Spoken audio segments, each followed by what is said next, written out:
не пройдут», — сжав руку в кулак, ответил испанский народ, принявший на себя первый удар фашизма. «Они не пройдут», — твердили антифашисты, которые со всего мира ехали на помощь борющейся Испании. Интербригады показывали примеры доблести и героизма на полях.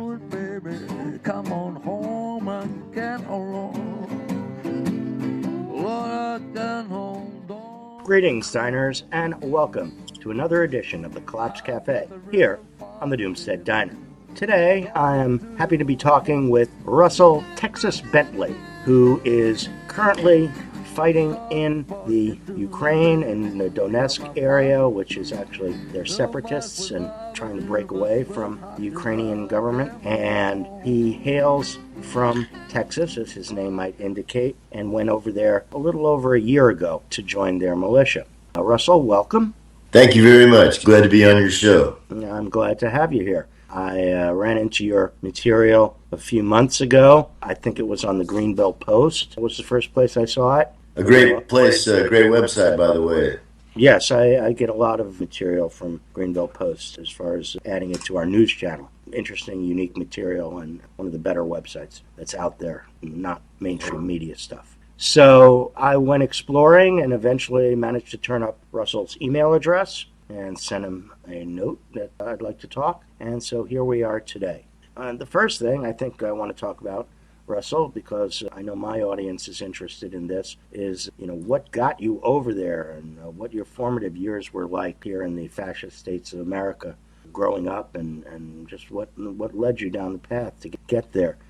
Can you tell me a little bit about your parents and your family life, what their political leanings were, and so forth? Sure. I was born in Austin, Texas. I grew up in Highland Park in Dallas, which is kind of like the Beverly Hills of Dallas. It's a very rich. It's where George Bush Jr. lives now. It's a very rich, exclusive area. A lot of millionaires and billionaires live there. It was a very insulated area. The people there, they're elitists. They're the one percenters for sure. Very prejudiced, racially prejudiced area. And when I was a little kid, we had a live-in maid. We had like our yard man that they were black, and they were really nice people, and I really liked them. And so when I heard everybody else, white people around, talking bad about black people and stuff, I'm like, hey, man, you're talking about my friends. And so I felt like a cognitive dissonance about what people were saying and about what I knew from my own experiences. And that's something that has really made me different from a lot of people, is that I've learned from my own experiences rather than from what I heard on TV or what my friends think or what my parents told me or what I learned in school. I learned from my own life experiences. And as I grew up, during the Vietnam War, for example, I was reading the prison poems of Ho Chi Minh. I was reading Che Guevara, and it really made a lot of sense to me. So I've always had an alternative political outlook. And as life went on through the 70s and 80s, and life in the United States really started going downhill. And certainly after the year 2000, it was like it just fell off the cliff. And I saw these wars that the United States was starting all over the world that were really unjustified, that were really wars of aggression, which is a crime under the Nuremberg laws. And when Libya happened, even when Yugoslavia happened under Bill Clinton, that was a terrible crime. That was an unjustified war. Then Iraq, Afghanistan, Libya, which was a terrible, terrible crime. Most people in America, they think Muammar Gaddafi was, some kind of clown. He dressed funny and gave long speeches at the UN. But Libya under Gaddafi had the highest standard of living of any country in Africa, higher than many countries in the West. In Libya under Gaddafi, medicine was free, housing was free, education, university education included, was free. Free. When people got married, the Libyan government gave him $50,000 wedding, the equivalent of $50,000 wedding present from the government. And so if Muammar Gaddafi was a crazy dictator, then I wish that I lived in a country that had a crazy dictator like that for a president, and I'm sure many Americans would like that too. Maidan happened. I saw that on TV, and I knew it was bogus. I knew it was engineered by the states from the get-go. John McCain was there, Victoria Nuland, whose real name is actually Victoria Noodleman, by the way. She was there, and I knew it was a phony revolution. and it just got way out of hand. I could see that these guys throwing Molotovs at the cops. I mean, even from back then, I mean, if what the protesters in Maidan did in Kiev, if they did that in the States, the U.S. cops would mow them down. They would open fire and not stop till they ran out of bullets. And so the government that they were protesting against was at least more lenient than the U.S. government is now, and yet they were saying how bad it was. But then the government that they replaced it with, under the direction of the U.S. government, I mean, which Victoria Noodleman literally chose the people that were going to be in the government. It was not a democratically elected government, even to this day. It was directed by the U.S. government, who was going to be in command in Kiev. And so I knew that was funny. Then I saw the mass murders that happened in Odessa when the peaceful protesters were chased into the trade union building and then set on fire. Almost 100 people were murdered that day. The cops stood by or else helped to kill them.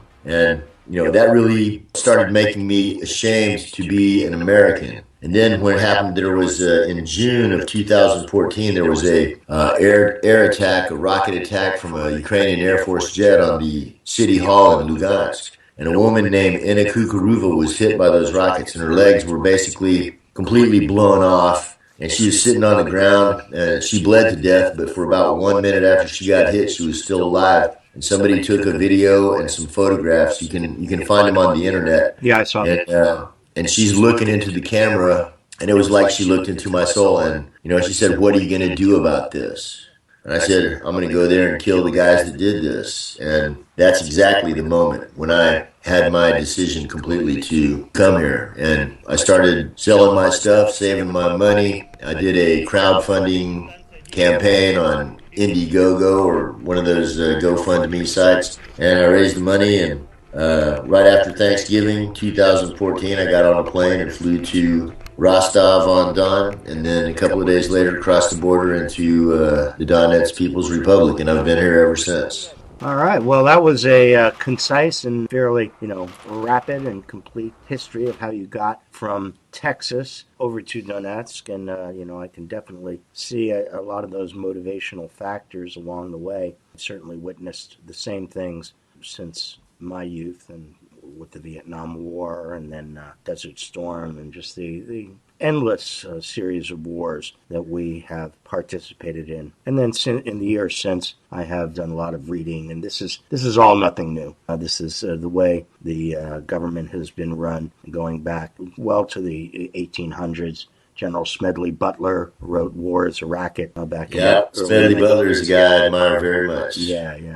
We have written numerous articles about Smedley on the Diner. All right, but so we've got you over there, but I want to backtrack a little bit again. Find out a little bit about your working years here in the FS of A. What how did you start work? What sorts of work did you pursue? Well, actually, my first job when I was 18, I lived in Brownsville, Texas, a very southern tip of Texas, right on the Mexican border. And work was hard to find in Brownsville when I got out of high school and started looking for a job. Didn't want to work at a Dairy Queen or something, so I ended up, my first job, I was actually a illegal immigrant worker from the United States into Mexico. I got my first job in Matamoros at a big factory over there as a welder, and I was actually an illegal, undocumented worker, but they paid me, and my take-home pay for 40 hours back then was $98 a week.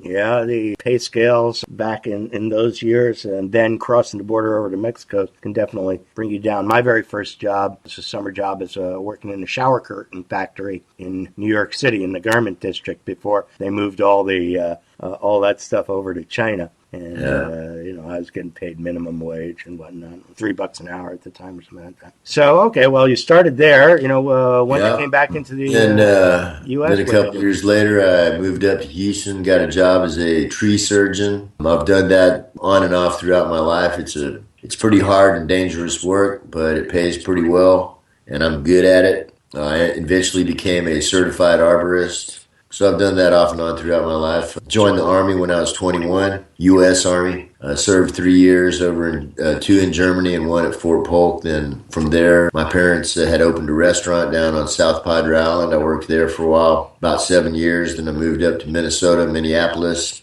Did more tree work up there, some political activist stuff.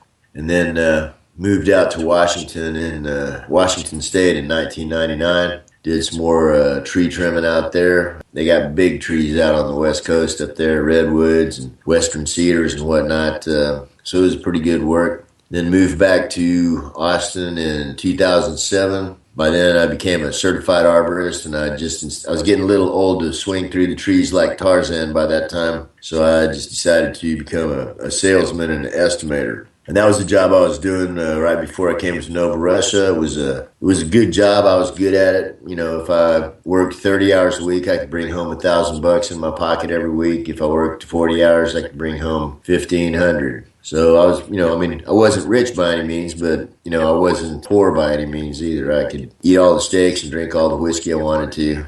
Mm-hmm. Living basically a fairly typical middle-class life of that era, before things really went blue. I know also, I've seen you playing your guitar on and singing on a few of your videos. So you were part of the music scene in Austin. We have one of our members' daughter is involved in the music scene in Austin, so they were very curious about that. Mm-hmm. Yeah, actually, I played professionally for about 3 years when I lived down on South Padre back in the 80s.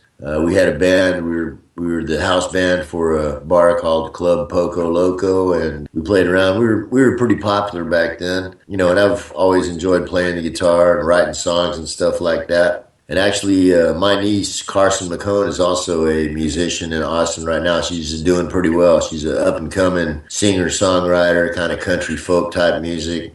One of the things we were interested in, because I knew you had a niece that was involved in that, and like I said, my friend's daughter is also, and so I said maybe these people know each other, and whatnot. I would bet that they do. I mean, the music scene in Austin is vibrant, but it's pretty tight. And Carson's got a pretty good name for herself down there. She is pretty good.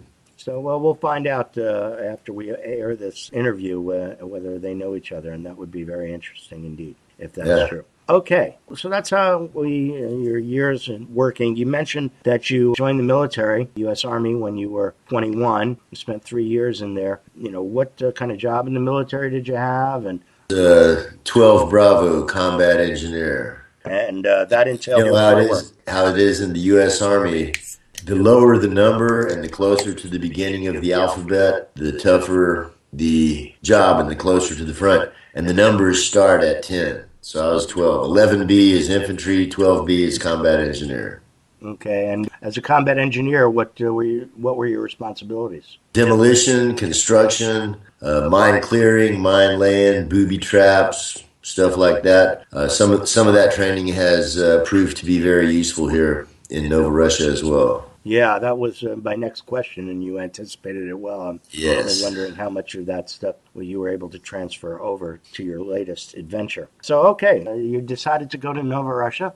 That's a big decision, I think, obviously, for anybody to do. You're probably, I don't know if are there any other Americans who are over there that you know of? Yes, there are several, but they, unlike me, they perhaps plan to go back someday, so they're very, very guarded about their identity or what they're doing here or something. So there are several of them, but I'd prefer not to say really too much about them. I'm just curious if you were unique or if there are others, but there apparently are others. Even so, that decision and breaking it to your family and friends and workmates, how did that go when you let everybody know that you were headed off to foreign lands and probably wouldn't be coming back? Well, my closest friends understood and supported my decision. My family, I think my brother understood and supported my decision, but other members of my family didn't really believe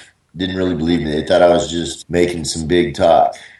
But I'm the kind of guy that usually does what he says he's going to do. And, at Thanksgiving, I said, I got the ticket. I'm leaving tomorrow.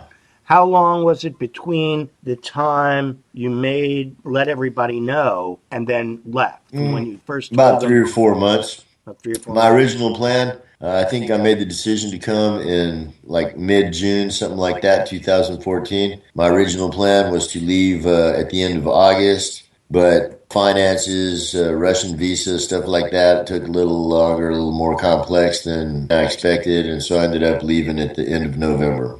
Now, when you got that visa, how did you, write your visa application? Obviously, not going to write the visa application that you're going to fight in Novorossyan. Did it as a tourist visa or what? Yeah, I got a Russian tourist visa with two entries. So if I came here and it was like, a total madhouse or something, I could still get back to Russia and, get back to the States. But, it was my intention to come here and stay here. And my visa expired 1 month after I got here, my first day at the front, which was December 31st. And I have no regrets. I'm glad to be here. I actually like it here better than in the States. And my friends that I talk to back in the States are like, man, things are just getting worse and worse every year. We work harder, we make less money. I tell my Russian friends here, that if the cops see you driving down the street without your seatbelt on, they'll give you a ticket for $250, and they can't believe that. They're like, that's insane. And really it is. I mean, well, that's the greater and greater control over your life that a bigger and bigger bureaucracy tends to get, and I think that this bureaucracy and this government has grown about as big and sent out as many tentacles as is humanly possible. So you had to raise the money to go there and have enough money to get going. What were your methods of getting enough money together to make the trip? well, like I said, I had a pretty decently paying job. I kept up with that. I sold a lot of stuff, a lot of my major possessions because I really wasn't expecting or planning on coming back. And I also did a crowdfunding campaign on, I think it was GoFundMe.com, where you can. And what I said on that thing was that, I'm not going there to fight. I'm going there to help. And I've already bought my ticket. I've already got my way over there. This is money that I'm raising for emergency expenses or a ticket back if I really need one. And, so that was kind of a, middle of the road way of, letting people donate money without being worried that, the Department of Homeland Security was going to say they were funding terrorists or something like that. And I mean, and really it was true, but yeah, so I hit Donetsk. I had a little over $3,000 in my pocket when I got here, and that lasted me about 6 months. So now you're basically living week to week, month to month on the wages that you're getting for working as an info warrior? Mm-hmm. Yeah, I mean, I'm doing a lot of humanitarian work here, but I also have a lot of supporters that appreciate my information work, and they send money specifically for me and the unit that I work with, the information unit, Sud Remedy, the essence of time. The money that they send to help continue our information work here, it goes to Sud Remedy, the essence of time, and to me. And then the other stuff, I mean, when we do a humanitarian campaign, like we did one for this girl Sophie in Iznovata to help her get an operation for her legs. A buddy of mine, Electric, they got his leg blown off by a U.S.-made mine here at the front. We're raising money for him to get a prosthetic leg. When we do those kind of things, then, we say, okay, this is the campaign, this is how much we need, and all the money that people send, they say, oh, this is for Electric or this is for Sophie, and all that 100% of that money that people stipulate for those humanitarian AIDS projects, it goes all to them. And then people send other money and they say, hey, this is for Tejas, this is for Sud Remedy, this is for information work. Then Sud Remedy and I, we split that money up. And I mean, my living expenses are very low, and this is something that's worth thinking about. I have a 2-bedroom apartment on the 7th floor, center city, like right downtown Donetsk. And Donetsk is a city of about 1 million people. It's a good-sized modern city, really nice city, actually. My rent and all utilities, including internet, it's a furnished apartment, 2-bedroom apartment. It runs me about 6,000 rubles a month. Which would be how much in U.S. dollars at the current about $80. About $80 a month. Okay. Yeah, for a furnished 2-bedroom apartment with all bills paid, and it's nice, man.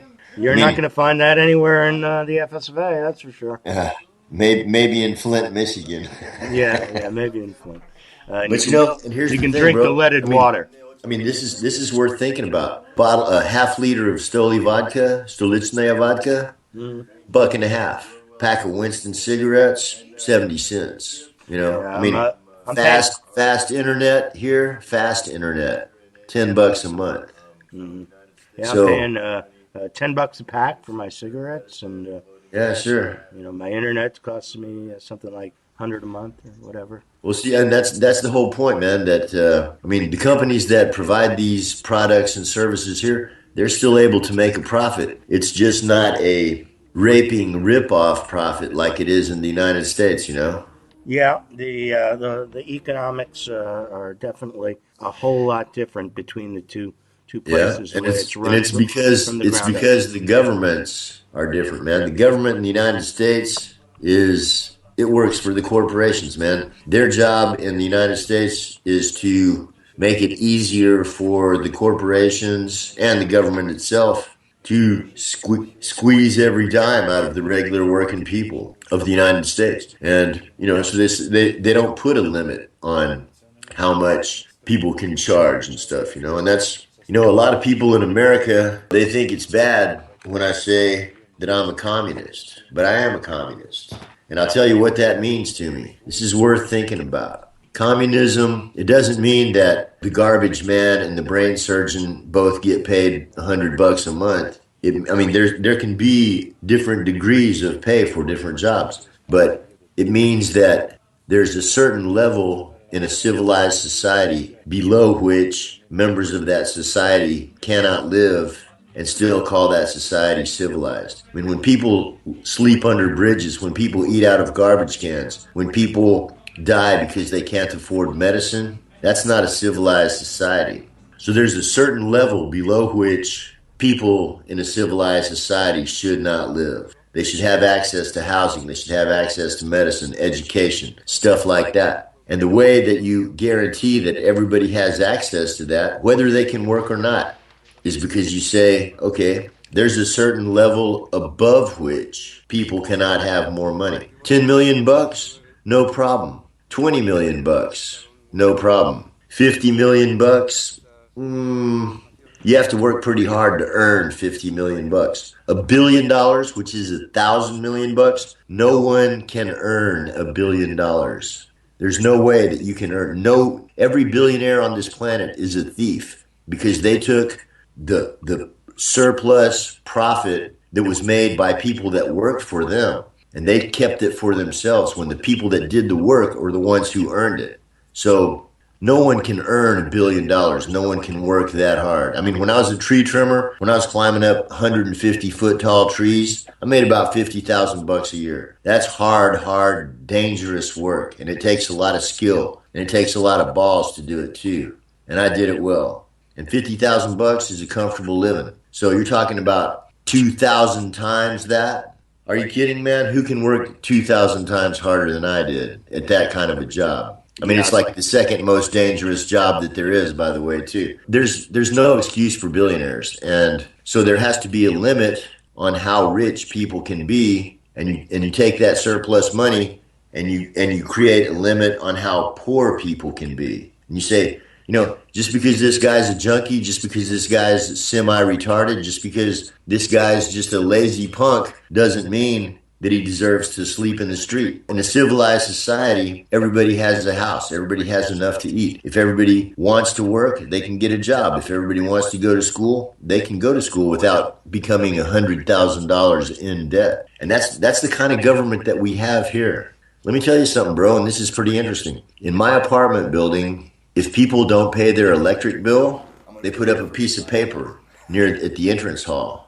And it says, apartment 57 owes 300 rubles. Apartment 75 owes 100 rubles. They don't turn the electricity off. If somebody can't pay, they just say, hey, don't forget to pay. And, you know, and plus we're telling all your neighbors that. I mean, the thing is, the electricity here it's like $15 a month for electricity here. In Texas, it was $150, $200 a month, maybe $300 in the winter. I mean, in the summer if you ran the air conditioning. That's one of the things, though, for me, that is still fairly reasonable up here because of the price of natural gas. Thing is run on NG up here. So my monthly electric bill is usually about $25. So it's not too bad. That's one of the few things. Well, Alaska's got it a lot better than a lot of places down in the lower 48, man, for sure, man. I've been there enough to know, man. Yeah, it's a co-op, the Matanuska Electric Association, so it's not really a direct for-profit type of corporation.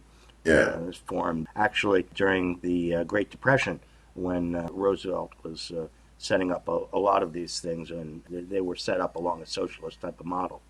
All right, so we've gotten a little bit of the background, and now you're over in Donetsk. You've made it across the border. You got to join the militia. What about how did you train for it, for going out to the front? What sort of training did you get? You had a language barrier too. How did you get over the language barrier? And that language barrier was really tough. And what I've said since I've been here, people that have written to me and said, hey, I want to come join the militia or, come help out. The most important thing if you want to come here is to know Russian, to learn Russian before you get here. Because I didn't know it. And as far as the training went, from the time I signed up, the 14th of December is when I joined the Novorossyan Army. I had 2 weeks of basic training. The first week was like showing how to take down a Kalashnikov, which I already knew.